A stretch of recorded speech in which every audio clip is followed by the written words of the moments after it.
Hi mga kabans! Ayan, good morning sa inyong lahat. So, ngayon is yung ganap natin is pupunta tayo sa fish pond kasi kahapon is umuwi na po si Ate Geraldine galing sa Surigao. So, ngayon na araw is isi-celebrate natin yung ating graduation.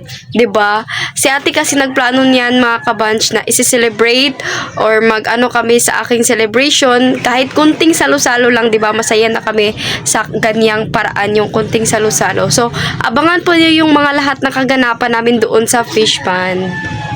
So, ayan mga kabanch, nandito na po tayo kay nala Ate Geraldine sa bahay nila. So, mamaya is pupunta na kami doon sa fish pond. So, nag-aantay lang kami kasi bumili po sila ng pansit. So, nag-aantay kami dito ni Kylie. Ayan, kaya samahan niyo po kami. My God, balik-balik na tayo. So ngayon mga kabanch, story time po tayo tungkol sa graduation ko, 'di ba? Yung ano ko sa graduation ko. Sobrang saya ko mga kabanch kasi hindi ko akalain ba na ganto, 'di ba? Maaga akong nagkapamilya or maaga akong nag-asawa. So, hindi ko talaga in-expect na mag-aaral ako ulit. Kaya nagpasalamat talaga ako sa IELTS mga kabanch. Laking tulong po yun sa akin. Actually, wala talaga sa plano na mag-aaral ako ulit, 'di ba? So, yung time na yon is may nagbahay-bahay dito yung teacher ko, nagbahay-bahay sila, naghahanap sila ng mga estudyante na gusto mag-aral kahit na may mga anak na or mga matatanda, 'di ba? Ang ALS wala siyang pinipili na edad kapag nag-aaral ka. So yun, nakita nila ako doon sa daan is papunta kami noon sa Kabadbaran ba yun? Nakita nila ako. So naisipan nila na pwede daw ako mag-aral. So doon po nagsimula yung journey ko na nag-aral ako ulit. Tapos ayan, kinalaunan, hindi talaga ako nag-absent. Paminsan-minsan lang ako mag-absent. Hindi ko talaga in-expect mga kabanch na nakapag-aral ako. Yun yung, nag-story lang ako sa inyo, di ba? Na hindi ko in-expect na nag-aral ako ulit. Tapos, yun na nga, yung pasok talaga namin noon is Monday. Monday ba? Ay, hindi. Wednesday and Friday yung pasok namin sa pag-aaral sa ALS. Tapos, every Wednesday, Friday, and ako is hindi talaga ako nag-absent kasi si Ate Geraldine yung hindi talaga madali yung journey ko sa ALS. Tapos paminsan pag wala si Ate, yung time na yun dinadala ko si Kylie. So ayan, mga ilang buwan lang, tapos na February 2, 2025, nag-take ako ng exam. Nag-take kaming lahat doon sa National, sa Kabadbaran, National High School ba yun? Doon kami nag-take. Nag-take kami doon ng exam. Tapos, ayun na nga, fiesta din yun. And, yun na time na yun is, di ba, birthday ni Kylie, February 1, tapos February 2 yung exam namin. So, every February 2 talaga is talaga kami nagsisindi ng kandila sa simbahan para pasasalamat namin kasi 'di ba February 1 si Kylie yung birthday niya. So every February 2 nagsisindi kami ng kandila. So nung February 2, 2025 hindi na ako nakasama sa pagsindi ng kandila kasi maaga kami doon sa sa eskwelahan na pinag-examan namin. And yung result pagkatapos noon, exam na kami, and yung result, dumating, yung na si ma'am nagsabi sa amin, is, mga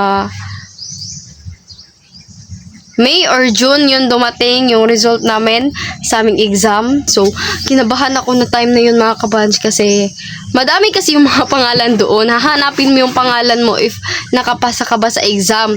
So, sabi ko, ba't wala yung pangalan ko dito? Ganito, ganyan. Wala yung pangalan ko. So, namali pala ako sa pagbasa. Doon pala ako naghanap sa mga elementary passers. Dapat doon ako sa junior high passers. So, doon, medyo malayo pa kasi yung paghahanap-hanapan mo ba? Doon, nakita ko doon na nakapasa pala ako. Oh my God, nandoon yung pangalan ko. Kanuday, Alea Mi, M. Tapos yung, doon is, Kabadbaran City. Diba? Kaya sobrang tuwa ko talaga. Doon na hindi talaga ako nakatulog noon kahit madami yung binasa ko. Hinanap ko talaga yung pangalan ko. Oh my God, nakapasa talaga. And yung July 3 ng hapon is nag-practice kami and July 4 na yung final namin. And yun na nga yung nakita nyo na video na ayun, na graduate na. And pagkatapos nun, graduate na ako sa ALS. And ngayon is nagsisimula na din ako ulit ng grade 11. Ayan, balik tayo, hindi po tayo patuloy po tayong mangarap, 'di ba? Wala namang masama pag patuloy tayong mangarap. Kasi alam nga naman, mangarap talaga tayo, 'di ba? Ang nga naman mag-ano ka lang diyan, Charis, 'di ba? Sobrang tuwa ko kasi ayan, naka-grade 11 ako. Kasi nung hindi pa ako nag-asawa ng maaga, so sana grade 12 na ako ngayon. Pero hindi ko naman yung pinagsisihan mga kabanch. Yun naman yung decision ko.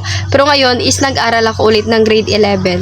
Yung strand na pinili ko is CSS. Kasi yung gusto ko talaga is computer. Kasi yan yung strand. Mahilig talaga ako sa computer, my God. 'Di ba? So pagpasensyahan niyo na. So shinare ko lang yun sa inyo yung journey ko sa graduation. And ayan, nagpapasalamat ako sa mga tao na nandyan sa akin and lalong-lalo na kay Ate Geraldine na siya talaga yung mga kabanch na sige ganyan, mag-aral ka Lia kasi bata ka pa, sayang, 'di ba? So ayan, nag-aral ako kasi kung wala si Ate, kung wala si Ate, ako magbabantay kang Kylie. Isasama ko. Pag nandito si Ate, hindi siya pumunta sa Surigao, so siya yung magbabantay kang Kylie. Kaya nagpapasalamat talaga ako kay Ate Geraldine kasi hanggang sa maliit pa si Kylie, sa pag-anak ko, nandyan na si Ate nakagabay sa akin. Kaya sobrang thankful ko po talaga kay Ate Geraldine. Parang mama ko na talaga siya. Hindi ko man naranasan na or hindi ko man mga kabanch na sa aking mama, 'di ba? Iniwan ako. So, okay lang 'yun. Okay na 'yun, wala na 'yun, 'di ba? Lahat naman tayo okay na paano na ko na yung mama ko na sa puso ko mga kabanch na ko na yung mama ko, napatawad ko na. Pero hindi talaga yun sa isip ko, hindi talaga mawawala yung iniwan ako ganyan, 'di ba? Lalo sa mga ganyan, madali lang talaga akong umiyak sa mga ganyan about sa mga parents or mga dyan. So, thankful talaga ako kay Ate Geraldine kasi ayan, 'di ba? Parang mama ko na talaga si Ate Geraldine. And si Ate Yuli naman, kinala Franuli, thankful din ako kasi napaka-supportive nila, 'di ba? Support talaga sila sa aking ginagawa sa pag-aaral. Kaya nagpapasalamat talaga ako sa mga tao na nandito sa akin na nagpatuloy na sumusuporta sa akin. And nagpapasalamat talaga ako. Nagpasalamat din ako sa aking mga parents kasi kung wala yung mga parents ko, wala naman ako dito, 'di ba? Thankful pa rin tayo kasi madami namang nagmamahal sa atin, 'di ba? Yun lang, share ko lang sa inyo.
So ngayon mga kabanch, so nandito po tayo ngayon sa fish pond kasi i-celebrate po natin yung ating graduation or completers, ganon, sa ALS. And ito po yung mga pagkain nandito.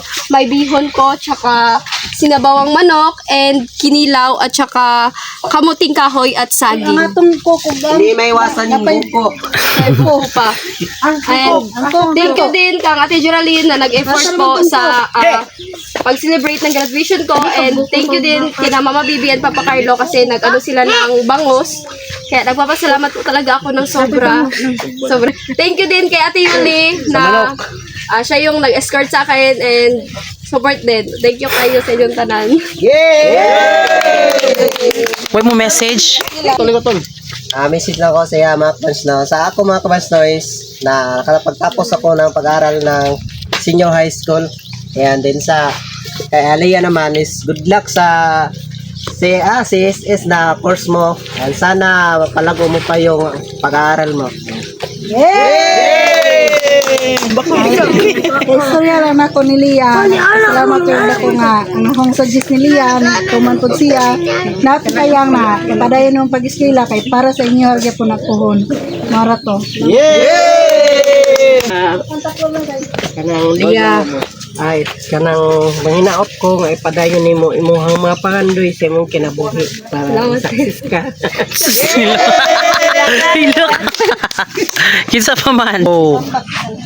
Ako magpasalamat kog dako mga kalab nga si Lia, graduate na sa high school, Grade 10. grade 10 nga siya naning basugid siya bisag pamilyado na siya, may anak, naning basugid siya naning hagid siya nga makakabot sa aning iyang pakaibaw nga kurso nga aron makakuampod sa trabaho. Mo sana pasalamat mi na iyang mga napoy among mga palipay ginagmay na mga kanon na makita man yun ani mga kalab. Busa salamat mi sa Ginoo dako nga unta buligan si Lia nga makalampos siya mga trutingwa sa iyang pagpanimba sa pag-eskwela. Ug labi na kanamong tanan na kami nakatapok dire, akong pare, akong mga anak, ug uban pa akong asawa ug akong mga igsoon na po dire. Labi na salamat gimig dako sa Ginoo nga siya nagapamaigo ani og naghatag ani kami makayusag gyapon dire nga kami nga pamilya nakatapok ni dire. Amen. Happy birthday.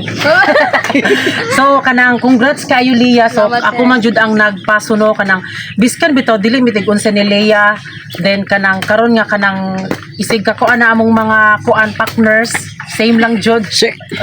So kuan kay nag proud kay ko sa iya nga naabot. Then syempre sa pag-eskwela sa ALS dili jud ismulon dapat nganong ALS ra na kay ako mismo nakasaksi jud ko kay naa didto ang mga napriso ni eskwela sila napoy mga tiguwang ni preso na preso ay minakuan na naka-graduate yung sa tiguwang na siya then mga surrenderes po then ako nga kanang nakahuman ko sa kuan senior high school nakaana jud ko nga parang bisan og ALS jud na dili jud pwede i-small kay wala ta kabalo kung unsay rason nga nung nakaundang siya eskwela basin broken family nya kanang financial problem pod mo nang di jud dapat ismulon ang ALS mo nang ikaw li padayon kung sa imong na padayon sa imong kinabuhi kay sa imuha ra mo pod sa imong pamilya o kanang congrats. Salamat.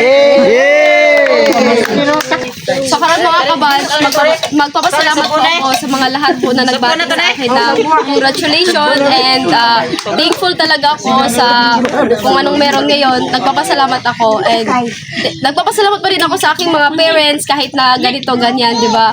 So ayan, maraming salamat po sa lahat na nagbati sa akin ngayon.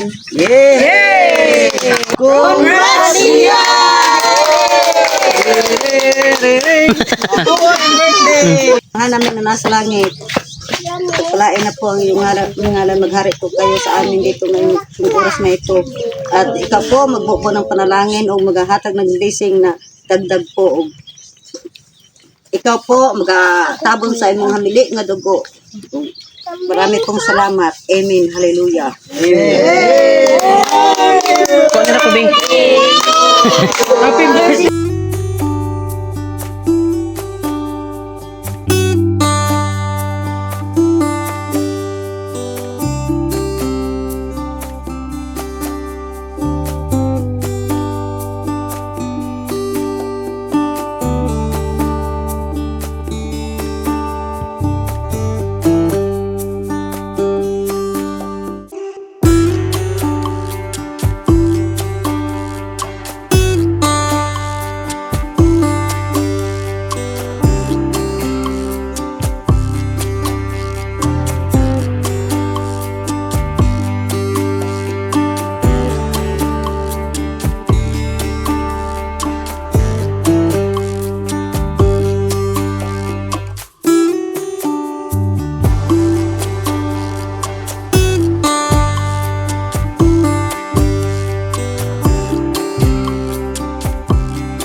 So ngayon mga kabanch is nakauwi na po kami sa bahay. So ayan, nagpapasalamat talaga ako sa mga lahat ng bumati sa akin and thankful din ako sa mga nag-support sa akin.